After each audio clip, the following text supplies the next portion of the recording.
Hello and welcome back to the 2025 Disability and Neurodivergence special on GDQ Hotfix.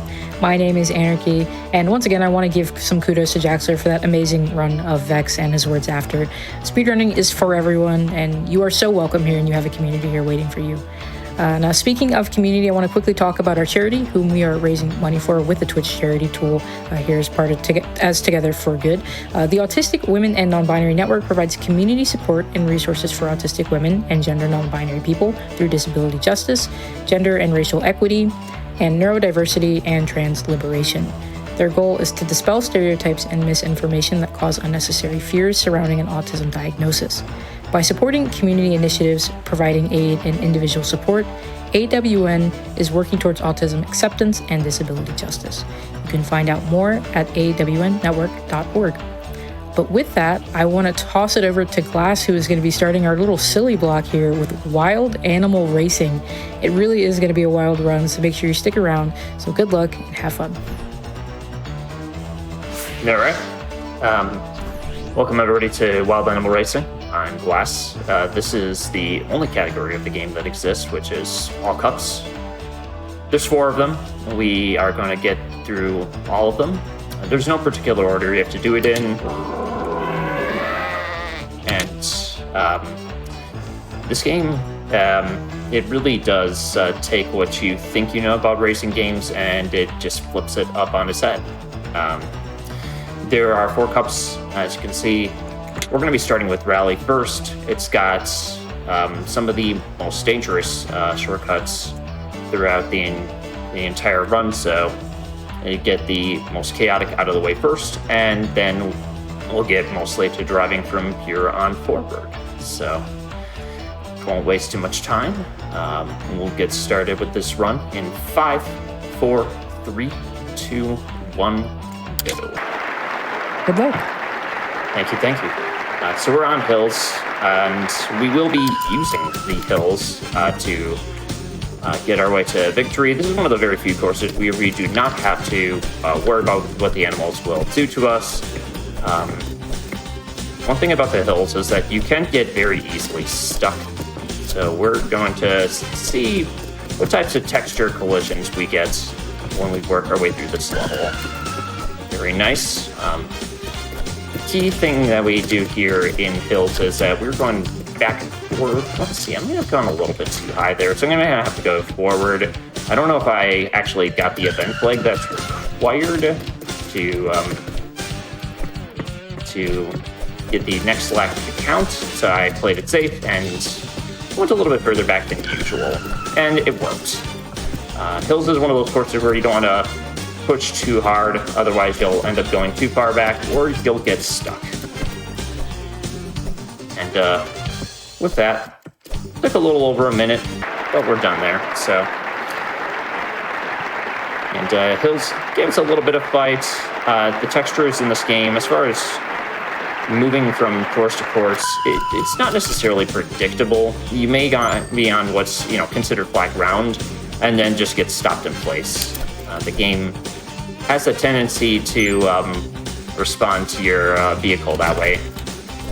This is another shortcut on Lagoon. It's a little bit more standard, get through an area that has quite a few out-of-bounds sections. Respawning is not the most predictable, so. And here's another one right here. We have a little bit more leeway to make it through that area as opposed to the first one. I wouldn't be too surprised if we got knocked out of bounds on this next one. Normally, that would be how it operates, but this lagoon has been going considerably better compared to practice. We got one more lap to go. The turns on this last line have been all over the place. They can be incredibly slow, or they can be really fast, as what you're seeing here. We got one more try. We'll see if we get this perfect. And we do. Not usually the way Lagoon works out, so it went nicely. We got one more turn. Nice. And yeah, really very incident-free Lagoon, under 120, which is very, very nice for Marathon. The last course on this cup is Mountain Pass. It's a little bit more complicated compared to the other shortcuts, as we'll be taking a bit of a traverse over the bridge overlook area, and we have to set up a checkpoint in order to finish the course, as the track won't be unless that happens. So, okay, nice. I was getting a little concerned that I was not going to be able to do that. Okay, good. Sometimes the animals will turn your cart diagonal, in which case you have no ability to jump. So we were able to, very luckily, avoid that. So, and we'll be doing that a few more times. There's a very good reason I'm staying as far away from the other animals. They have the tendency to push you in a million different directions, and it can be pretty ugly. And that is a pretty good time for me to introduce each of the weapons that are in this game. I didn't go quite far enough to get the activation on the lap itself, so I had to go just a bit further. They're the animals. They got hit by enough of the bananas that I laid down, as the bananas are unbelievably powerful. There's Bubble. Most of the time it does nothing. There's a course or two where it is useful. We'll talk about it later when I get there. Let's see if I can jump over here again. There we go. That's got it all 3 times. I'm a little bit stuck myself, but it's not a big deal. We're not really worried anymore, and I'm just going to go backwards from here on forward. Going backwards on this last one can be a little unpredictable. Oh, Elephant managed to finish in first place there. This is one of those courses where you can lose pretty easily if you don't hit the shortcut well enough. But there's only one more. Most of the shortcuts are now done. You'll get to see more standard driving, standard being put in massive quotation marks. This next one is roads. We've got Coastal Road first. At the beginning of the course, we did slow down considerably, so the animals could get past us, but also that we could pick up these diamonds, gems. I'm not quite sure what they are, but every time we pick up 3 of them, our speed is increased by 1 kilometer per hour. It may not seem like much, but when we can get like 12 or 13 of them, it does make a big difference, especially when you consider just how unusually good the rubber banding is for the CPUs. They catch up very easily. Bubble here, it's got some pretty situational usefulness. What we can do with it is that normally our vehicle, we go up against hillsides and plateaus and other geographical features, and sometimes our car will just stop and go absolutely nowhere. And well, we certainly do not want that. So we use Bubble to heavily alleviate some of that. The animals are definitely getting the better of me so far on this course. Just to be expected, it always happens at least once. Here's our hammer. It's got like semi-decent range, but it's not the most applicable unless you're in close quarters. Now, I do, as we get to the finish line, want everybody to appreciate the lovely ocean that we got out there. There's like a lagoon. Maybe it's the one from the previous course, who knows? A few shark fins. This game is lovely, and it's very charmingly built. We're on board to Valley. This is one of the more dangerous driving courses that we got in the run, along with 1 or 2 others. If the animals do hit you, they will knock you into the sides, and it can be very easy to get stuck. Wild animal racing is always looking for opportunities, or at least the animal CPUs are looking for opportunities to really prevent you from going anywhere. That weapon you saw there is Rocket. It's not very useful. You have to be very far away, and sometimes, for reasons I don't fully understand, the CPU animals will dodge the rocket, and One weapon that is very useful is the arrow wheels. I'm not actually sure what they're called. I just know that they're arrows on wheels. And whenever the animals even get the slightest close to you, it has immediate results. Got to use the hammer at least once. Very risky use of the rocket. Most times you just launch it and it goes all the way out for like a good 3-5 seconds until it explodes. Well, now we're getting to one of my favorite courses visually. Iceland it's really something. We've got just lava in the middle of this island. There's a racing track. Ooh, I got stuck.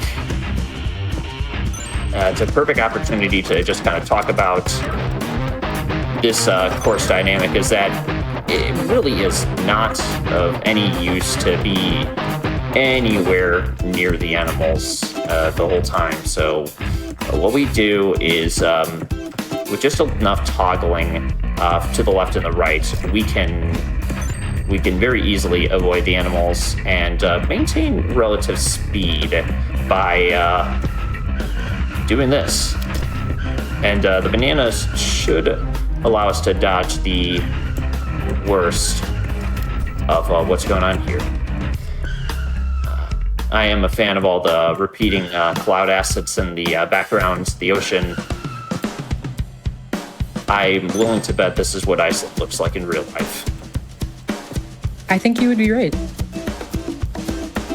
There's a few other geographical locations.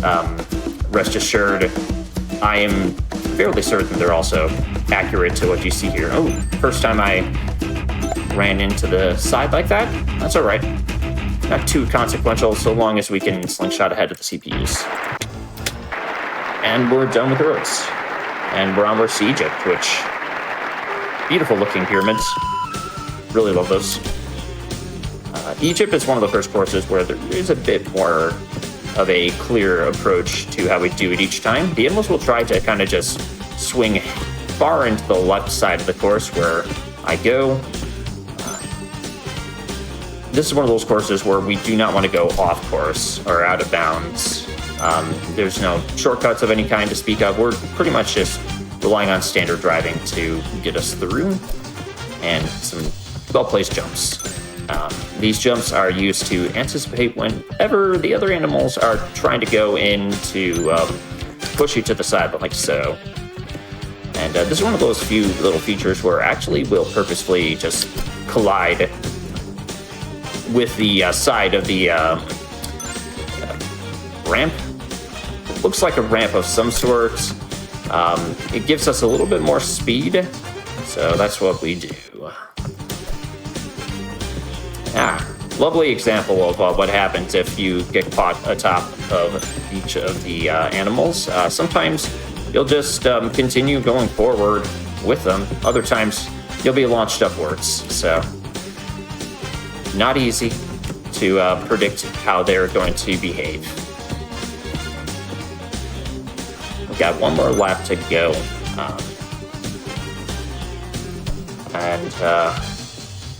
Just a few more tracks on this cup. All of them are based off of geographical locations, hence the name World Tour, and relatively uneventful Egypt, thankfully.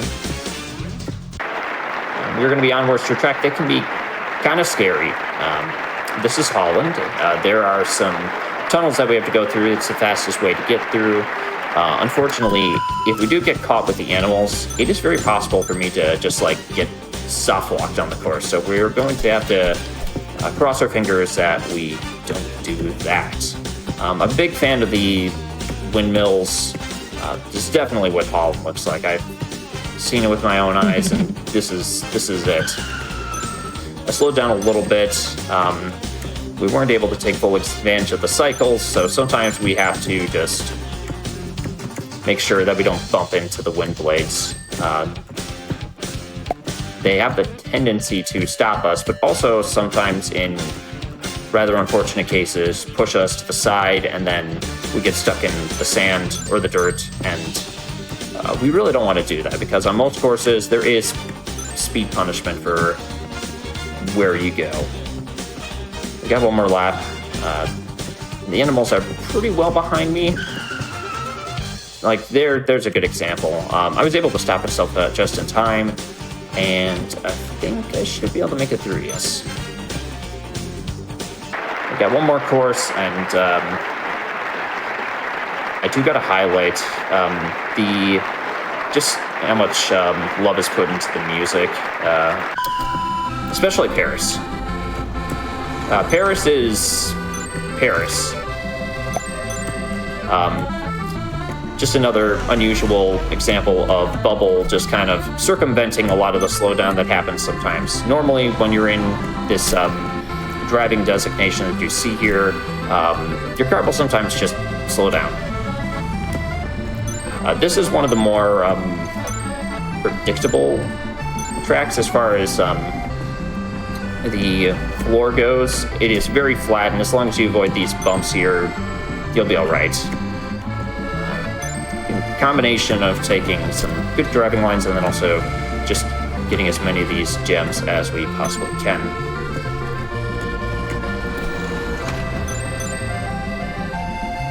They're just sometimes where I am avoiding a few of the gems, not necessarily because I couldn't get them, but also just because of how easily the animals can just stop your momentum. All right. Got one more cup to go, and it is magical, and it is pretty magical. This is the track with the last shortcuts. We'll see how it goes. Cloudland's got a bit of a cloud jump that we can do here. Perfect example of it. We're going to be doing that 2 more times. This is one of the quickest courses. There's an even crazier jump that I'm not going for, is you can get very easily stuck. That's a good example of how you can get easily stuck. First 2 went good, or at least decently. We got one more. We'll see if that goes without incident, and it did. So nice. The shortcuts are now done. We're on our way to what I like to call Discount Rainbow Road. Sorry to everybody's eyes. This is Mystic. It's an experience. Oh, wow. It is really, really an experience. There's one of the few courses where you don't have to really worry about the CPUs whatsoever, because they don't go to the inside, and with some well-timed jumps, we can avoid everything here, including these holes that will sometimes just get you stuck midair. We're just going to aim to avoid that. The lines are very precise. It's easy to lose momentum, or just enough that it makes a pretty big difference. And of course, we're saving the best for last after this is over, which is, of course, underwater. And that does require some pretty good driving and good decision and item management. And we'll see how it goes. There's really there's no escape from the animals and just error. It's one of those ones where you just, lots of improvisation required. There we go. Use some bananas. So, bearing in mind where I place them, I'm going to have to make sure that I avoid them next time around, which shouldn't be too bad. We'll see how many gems I can collect as I go into these last 2 laps. This is one of those games where you get to see kind of just like a lot of the principles of racing games, but they are pretty heavily given this new experience that you just don't normally get to see. Especially just like, how about this for like a final course with just sharks and these clownfish? I imagine this is what the bottom of the ocean looks like. There's a racetrack and a bunch of animals going through. We got one more lap to go. Let's see if we can finish just fine. I should be able to slingshot. Time is coming up right now. GG's. Thank you, thank you. Very little incidents. There were like a few courses where the animals got the better of me, like on Coastal Road, but it wasn't half bad at all. Yeah, that's wild animal racing. That was amazing. Thank you. Yeah, it's fun. It's a good time was had. I don't have too much more to say. Chidiku has not seen wild animal anything in a good while. It's been since Wild Animal Sports Day at AGDQ 2020. So I suppose it took about half a decade for everybody to recover from that masterpiece. There is another game that Paul Berg made. Maybe it'll be shown at some point, but that's really it for me. Thank you, everybody. We got Pugsy coming up next. That should be pretty good. I'm done here. Enjoy the rest of the marathon. Yes, thank you so much for that really wild run of wild animal racing.